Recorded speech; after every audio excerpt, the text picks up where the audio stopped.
Chapter 18. The rest of the week was uneventful. Cassandra laid in bed longer than usual, took longer and hotter showers, and kept finding herself distracted whenever she tried to pray. She could handle pain that was quick and fierce. Whatever she was going through then just made her feel sore all the time. Just what had Sadie really done to her? Cassandra forced herself out of bed at noon that Saturday. Sadie texted a couple times to ask, "You doing okay?" She texted back, "Okay," to keep things simple. Besides those, all that was exchanged between them was the address of a park a few miles from the manor. In the text, Sadie said, "Let's talk there. Neutral territory." Cassandra wasn't really sure what to make of that, but again texted back, "Okay." Maybe she could have gotten there herself. She did know how to drive, but didn't have a license. With a pained pit in her stomach, she asked Alfred for assistance, which he quickly acquiesced to.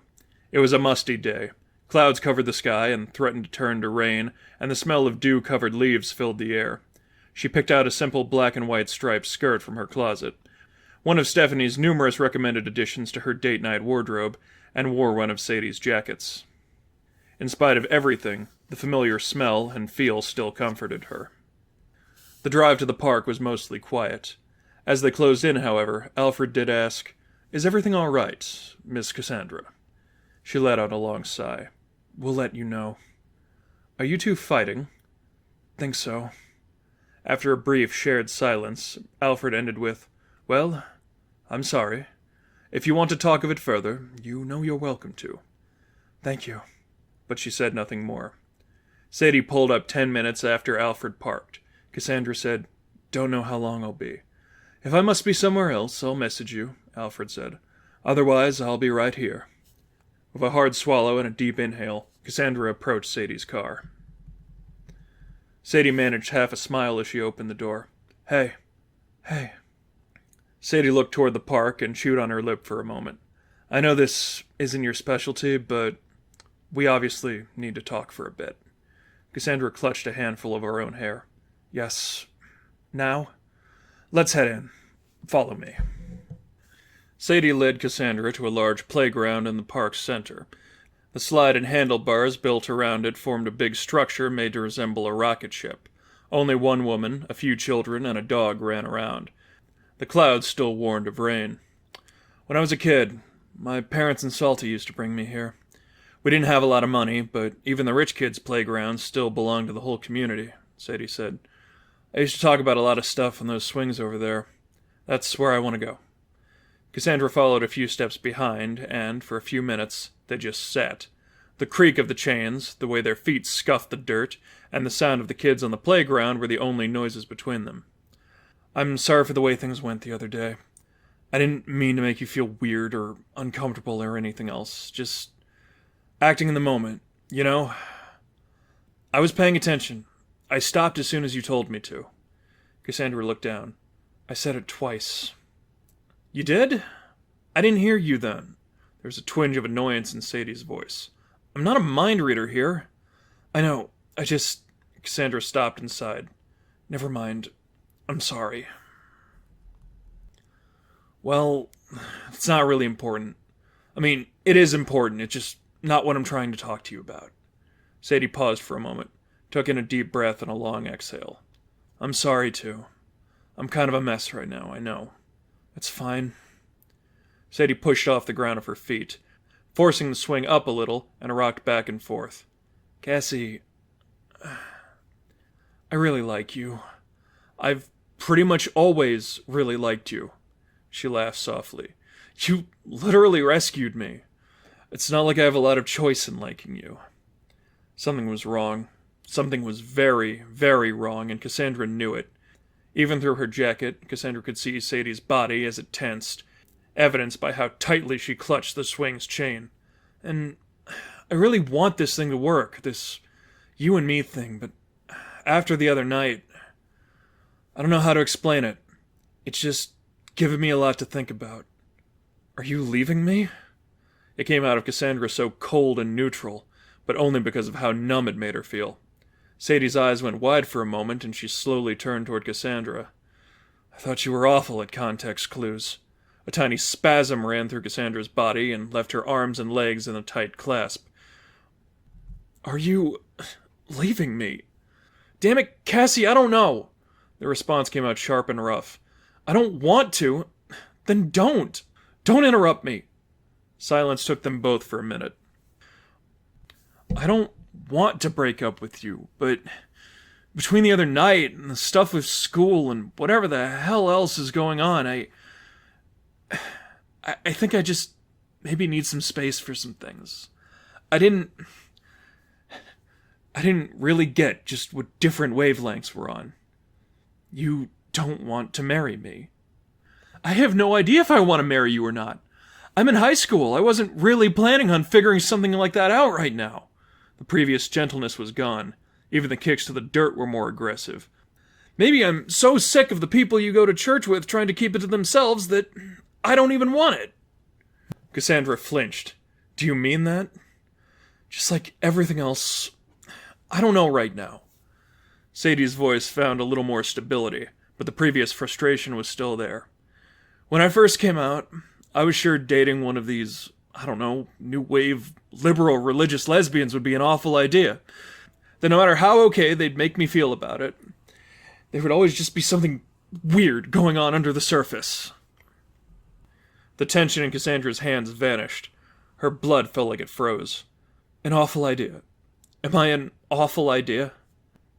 Sadie gripped her forehead, shut her eyes tight, but a few tears slipped past anyway. You really have to pull that crap on me right now, don't you? The pain was apparent in Cassandra's nearly pale face. Your words, not mine. I know they were. When Sadie opened her eyes again, they faced nothing but dirt. I know who you wish I could be. I'm not even mad at you for wanting it. But I don't think I'm ever going to be that person. I think you wish that I could just go along with it like you do. That I'd be able to go to church with you and pretend like nothing was wrong. That we could run off and get married and start adopting kids and living life like there wasn't anything wrong. That I wasn't really screwed up. I was falling in line with the same kind of thinking that says we're diseased and going to hell for loving each other. Cassandra was gripping the chains of the swing tight enough to leave marks in her hands. You said you didn't care what I believed. I don't. I really don't.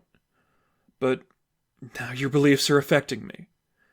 Maybe I want to be able to date someone without feeling like there's pressure. Maybe I want to get a piercing, or a tattoo, or whatever, and not feel like my partner's looking at me differently. Maybe I want to be able to sleep with someone I care about without feeling like I'm swearing myself to it for the rest of my life. Maybe I didn't realize I was auditioning for marriage when we started going out. For a minute, all they could hear was the wind and an occasional creak from the chains of the swings. I just need time to figure out some stuff. I'm sorry. For a little longer, Cassandra sat in stunned silence.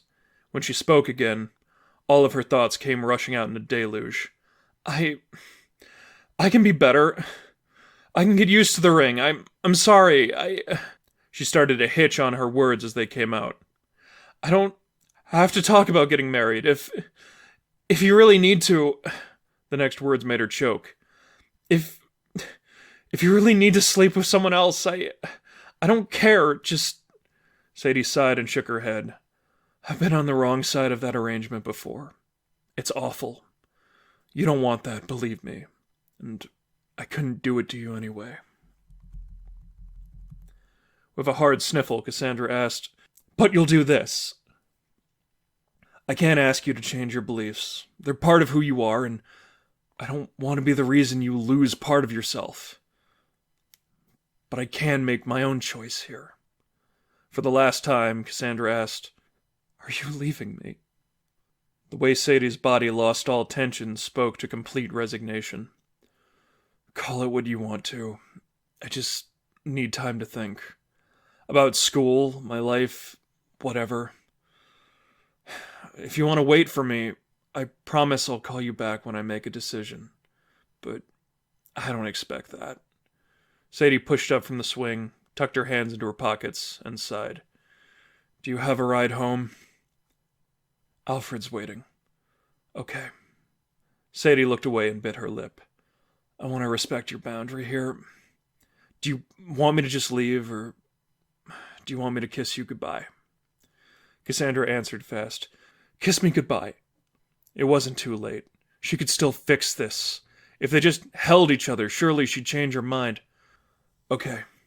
Sadie took a step closer, bent down, and wrapped her arms tight around Cassandra. Her words were quiet enough to be whispers. You're a really, really good person, Cassie. And I know you're going to make someone really happy. As if the action was painful, Cassandra slowly raised one arm and clutched the back of Sadie's shoulders. Why not you? After a few seconds, Sadie released her grip and laid a small kiss on her lips. From somewhere nearby in the park, the middle-aged woman shouted, Hey! No, what's going on over there? Sadie released the kiss and uttered a groan. Great, just great. Cover your ears and get back to Alfred. You don't deserve to hear what's coming. She stood up straight, gave the best smile she could manage, and wiped the last tears from her eyes. Take care of yourself. I'll see you later. She threw open her arms and called out a, What? You want to fight about it? At the approaching mother. Cassandra took Sadie's advice, put her hands over her ears, and ran toward the parking lot. Her heart and mind raced in confusion as she rushed. Cassandra couldn't make much out, but just as she was escaping earshot, she caught little bits like, Get out of here, and Children here, and Dyke! She slammed the car door shut, her breaths heavy, her nose running. Miss? Alfred asked. Is everything all right? Cassandra sniffled and held her forehead. The tears threatened to all slip loose. What was she supposed to do? How was she supposed to do it? Sadie stole away all her reason. She hurt, she felt confused. She didn't know if she had to stop and pick up the pieces or keep running. In the cloud of confusion and Alfred's questioning, her phone began to vibrate. With a fumble, she freed it from her pocket. It was Tim, strange as his timing seemed. Cassandra wasn't ready to talk to anyone, but he was already trying to contact her. She had to wonder if, somehow, he already knew. She answered, Yes?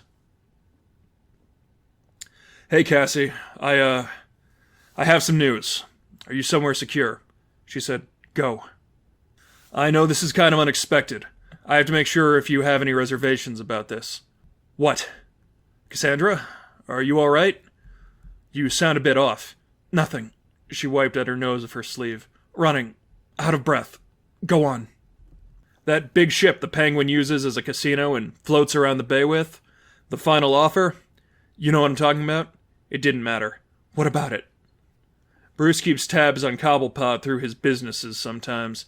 Somebody was on the phone with Cobblepot, complaining someone stole his penthouse reservation and erased the records of it. I didn't catch all of what Penguin said, but he mentioned the new guy in the penthouse had some kind of special. Special on mousses. Cassandra's heart began to race again. You think... I think there's a chance it's your father, Tim said. We don't know, obviously, but someone needs to investigate.